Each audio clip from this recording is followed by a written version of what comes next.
So look, let's talk about some of the edicts, some of the laws that came out. One of them was that women are now obliged to cover their face. Yeah. I wear the burqa or the niqab. They cannot speak out loud or sing or recite poetry in public. And of course, they reaffirmed that state schools remain closed up to class 6, which is 12 years old. So up to 12 years old, year 6, there will be girls' education from that point on. So there is just an important point here, because people often know there is girls' education allowed practicing in Afghanistan, but it's cut short at a very early age. And after that, so women can't go to university. Basically, they can't have higher education at all. Just out of interest, sorry, it's important point. No. But note down what you were going to ask me. But this is an important point. So basically, state school is available up to year 6, which is up to the age of 11 or 12. Madrasas are open for girls up to the age of 16. If you go to the madrasa, you can continue schooling and education up to the age of 16, but it has to be done within the infrastructure of the madrasa system, which means that there is a more significant and disproportionate focus on the religious subjects, but there is also access to basic secular subjects as well. Now, many don't know this. Of course, Western media won't report this. But if you, as a young girl, want to have any exposure to secular subjects, if you're younger in Afghanistan, you want exposure and access to secular subjects beyond class 6 or the age of 12, you would have to either sign up to a madrasa or already be within the madrasa system. There are females recruitment, limited recruitment, must be added there, but there is female recruitment for police, airport security, nurses and midwifery, medicine, and other subject areas, but very limited employment. Not that is encouraged. I think this is one of the things which I observed. They don't want to encourage women into education or the workplace. I just have to be brutally honest. They don't see the main objective priority from the perspective of their faith and their culture and their tradition, that women need to pursue the same academic and occupational career objectives as the men. They believe that starting this, encouraging this, normalizing this is going to lead us to a society which we don't want to go. Just forget about, this is what they kept saying, forget about looking at the West, because we no longer say look at the West. Look at our own Muslim majority countries. If you really want to follow the Western model in terms of encouraging equal access and priorities for man and woman and not have defined roles and priorities, we are against that. Now, women, they see that women's primary role in life vocation is as mothers, presumably, of children, bringing up children, and wives. This is their primary role, and men's primary role is as providers, as workers, protectors of their family, and that is a very traditional morality. It's found in Christianity and Orthodox Judaism, as well as in Islam as well, I suppose. So how would one respond to, well, this is a different subject, but so you're saying this is why after age 11 or 12, women or girls are not allowed to study, not allowed to go to university. You say that you have certain professions, say medicine, open, but presumably not as doctors, because they couldn't train as doctors. They can't be teachers because they can't train as teachers. So it will be a very limited... They can be sent abroad to the Gulf or Qatar or somewhere to undergo those studies and come back trained. There are institutions that do provide training in a very limited capacity. Because again, the thinking of the Islamic Emirate of Afghanistan, and brothers and sisters, please just be patient if you're thinking that I am either kind of shilling for them or saying that what they're doing is entirely correct. I am merely the messenger.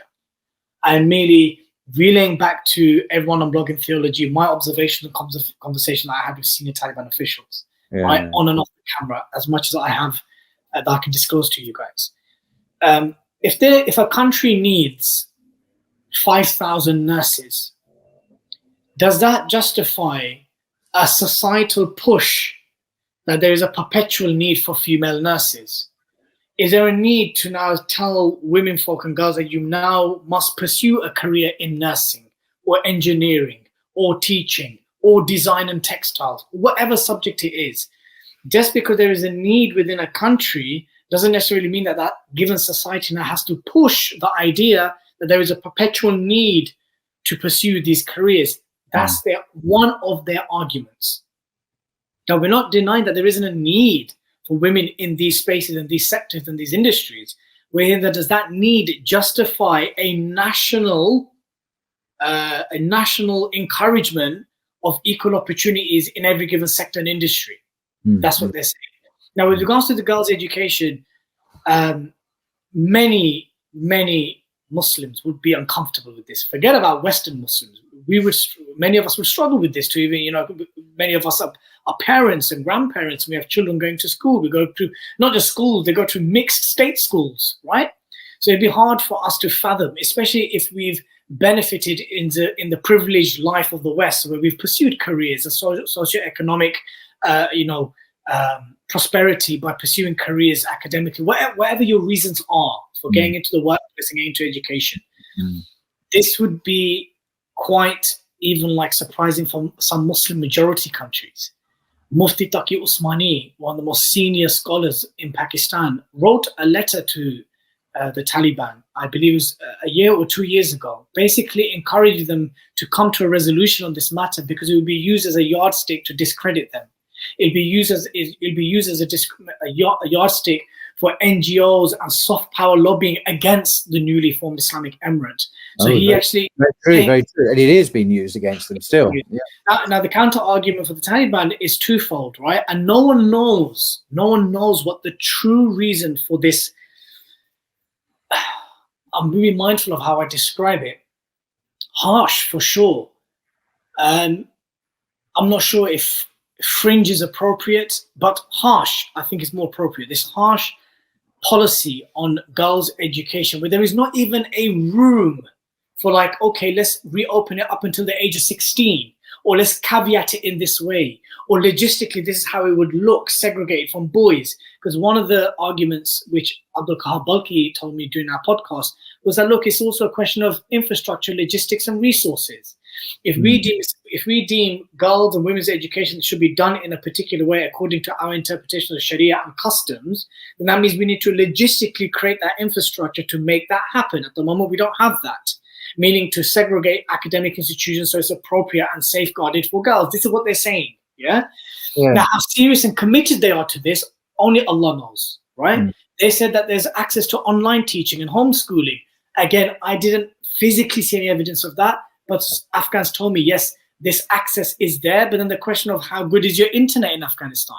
How regular are the classes? How much of it is actually seeping through? How much are the parents contributing to the education of children outside of these online classes? There's all these kind of questions that are happening. But ultimately, it boils down to two things.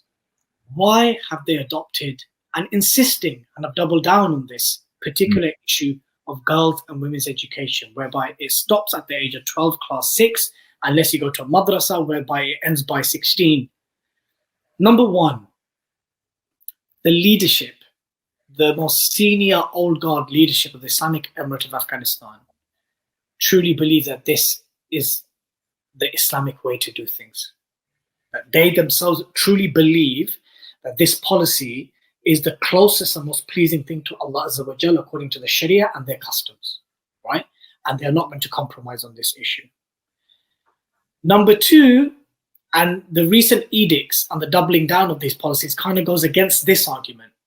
And that is that they're using this as political leverage to not be seen as folding at the pressure of Western nations and the international community. That the one last thing that they will hold on to after fighting a war and an occupation for 20 years is how they decide and dictate what girls and women's education looks like. No one knows conclusively if it's either or an infusion of both, right? And I guess we'll never know as to why, but the official reason is they believe this is their interpretation of Sharia according to the Hanafi fiqh and according to the customs and the cultural norms of the people of Afghanistan. The critics would say, no, this is not a representation of Islam the Afghan way. This is an interpretation, an austere and fringe, and some would even say it's a distortion, their critics would, of what is actually an intermixture of very ultra-conservative tribal Pashtun ways and a kind of extreme interpretation of Deobandi Hanafi Islam. That's what the critics would say. My question, next question follows from this is, how popular is, I mean, can you judge how popular is the Taliban then? You mentioned the leadership utterly convinced, they're sincere, they're God-fearing. I don't doubt that for a second, of course. Doesn't mean they're right, but they could well be very, very passionate, sincere people. Is this shared by the population, at least the Pashtun population at large, or are they operating as a clique over against the wishes of the people? Are you able to judge that? Did you get a sense of just how popular their support is in Afghanistan? I think you'd have to be deluded to think that the Taliban have little to no popular support. If you think that they could fight an insurgency war of attrition for 20 years with the US and NATO, and then literally take back the country without firing a single bullet in around 60 to 70% of that country. If you think that the Taliban have no popular support, then quite frankly, you're deluded. The question we should be asking is, where does that popular support lie? How does it look demographically in terms of numbers? And does it resonate with not just the Pashtuns, but the non-Pashtuns? That's what we should be asking. Right. Because the Taliban have popular support. The question is, how big is that popular support? Right. Okay. Where does that popular support lie? Amongst the Pashtuns, whom I mostly spoke to and spent time with, they were supportive. The Pashtuns that I was around, and I said this at the beginning of this interview, that I was mostly around their sphere of influence and support, because I had a specific editorial objective to speak to government ministers on their 3-year anniversary since liberating themselves from US occupation. I didn't have the time to speak to Uzbeks and Tajiks and Hazaras and other ethnic groups, or Kazakhs and other ethnic groups. I didn't have time for that. So the people that I spoke to, even those that were not linked to the Taliban financially, politically, religiously, or even like, oh, my cousin's brother, uncle was part of them. Now, these were just Pashtun people with no kind of allegiances or loyalties. They might not have been the biggest cheerleaders of the Taliban, but what they have said are 3 things. They're doing a lot of road improvements. We rarely see drug addicts around our areas, and opium addiction has taken a radical drop, and there is no corruption and bribery.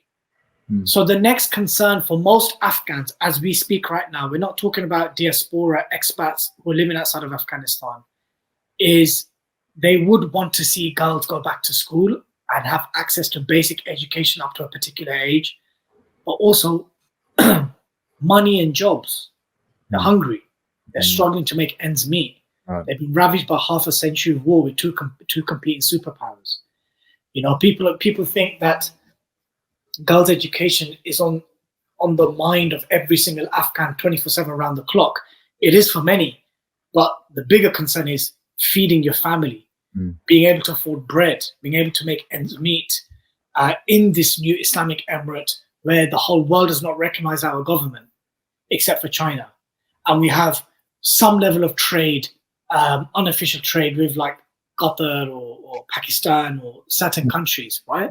A handful of countries are trading as we speak with Afghanistan because it's essential. You can't completely remove them. And whether we like it or not, the Taliban are the de facto government of Afghanistan. So all these things are really important to understand. And from what I observed, there is support, but there is support with criticisms. There's support with their own personal aspirations and hopes of where this new Islamic emirate is going to take them. But most people I spoke to were happy that there's no longer foreign occupying non-Muslim military forces in their country. They're happy that there is no corruption and bribery. They're happy that they can get to one part of Kabul to another province, to another part of the city without hassle and harassment and briberies and extortion and stuff like this. But yes, you know, girls and women's education is an issue for many I spoke to as well, even those who support the Taliban. For some, they find it embarrassing. You know, they find it embarrassing that this is how the Islamic Emirate is perceived to the international community and to other brother Muslim nations. Some see it as, well, we have daughters. What do you expect us to do with them from beyond the age of 12, right? For many Afghans, accessing a madrasa could be, a couple of hours walk because it's mileage or kilometers away from your village. Things might be okay for the metropolitan folk of Kabul who benefited from the occupation socioeconomically, but what about the other provinces? Jalalabad, Kandahar, Panjshir, Nuristan, all these different places. How about Herat and Helmand and all these different places? So people are concerned with the economy. They want the Afghani currency and economy to strengthen. They want more Muslims to invest and start trading with Afghanistan. They want jobs, because you have to also understand, brothers and sisters and friends, that from 20 years of occupation, it provided jobs. Occupation provides jobs. US and British taxpayers' money provided jobs for the occupation, whether that's as an interpreter or as a civil servant or just doing basic admin jobs, security jobs, all of it. The occupation provided a huge source of income in terms of jobs and employment. Once the Americans had left in August 15, 2021, so did the NGOs, which also provided so many jobs. So now there was a massive vacuum and an issue of unemployment, which the official number is 4.9, but it's more close towards 14 to 18, which is a huge percentage, right?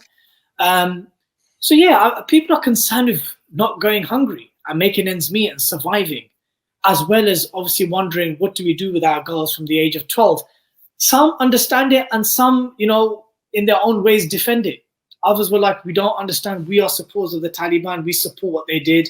But we don't understand this specific take of theirs as fathers of daughters. I had those conversations. But in terms of with the leadership poll, I don't want to go into too much detail about this, but I'll just tell you the general gist and the vibe that I got when speaking to officials and senior ministers about this subject matter. It's a sensitive subject. It's a subject that they're sick and tired of talking about.